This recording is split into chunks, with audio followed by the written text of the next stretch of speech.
பாசிதூர்த்துக் கிடந்த பார்மகட்குப் பண்டொரு நாள் மாசுடம்பின் நீர்வாரா மானமிலாப் பன்னியாம் தேசுடைய தேவர் திருவரங்கச் செல்வனார் பேசி இருப்பனகள் பேர்க்கவும் பேராவே. இது ஆண்டாளுடைய நாச்சியார் திருமொழி பாசுரம்.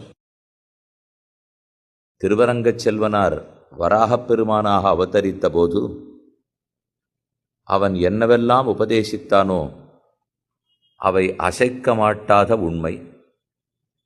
அடியார்களுக்கு அது உஜ்ஜீவனத்தையே ஏற்படுத்தும்.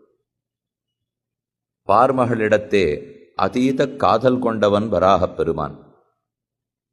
அவளை பழைய சமுத்திரத்திலிருந்து இடர்ந்தெடுத்து தன் திருமடியிலே இருத்தி கொண்டு உலகமெல்லாம் உஜ்ஜீவிப்பதற்காக சுலபமான உபாயங்களை வராகப் பெருமான் உபதேசித்தான்.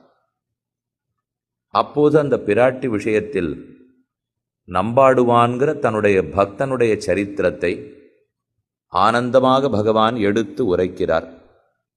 அதான் கைசிக மகாத்மியம்னு வராக புராணத்தில் சேர்க்கப்பட்டது. கைசிக புராணம்னு தனி ஒரு புராணம் இல்லை. ஆனால் வராக புராணத்தினுடைய ஒரு பகுதி கைசிக மகாத்மியம். கைசிகம்ங்கிறது ஒரு ராகம், ஒரு பண். அந்த பண்ணிலை அமைத்து பாடிய பாசுரத்தினுடைய பயனை நம்பாடுவான் பிரம்மரக்ஷஸுக்கு கொடுக்க அது சாப விமோசனம் பெற்றது. இந்த சரித்திரம் திருக்குறுங்குடியிலே நாடகமாக நடிக்கப்படுகிறது.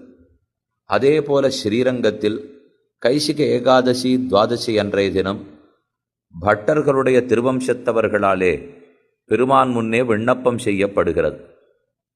இந்த மகாத்மியக்கு தனிச்சிறப்பு இருக்கிறதுனால தான் ஸ்ரீ பராசர பட்டர் இதற்கு ரொம்ப ஆச்சரியமான உரை எழுதியுள்ளார்.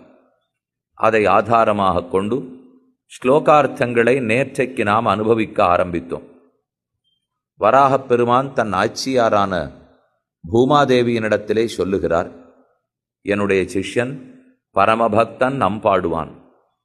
அவன் சண்டாளனாகத்தான் பிறந்தான்.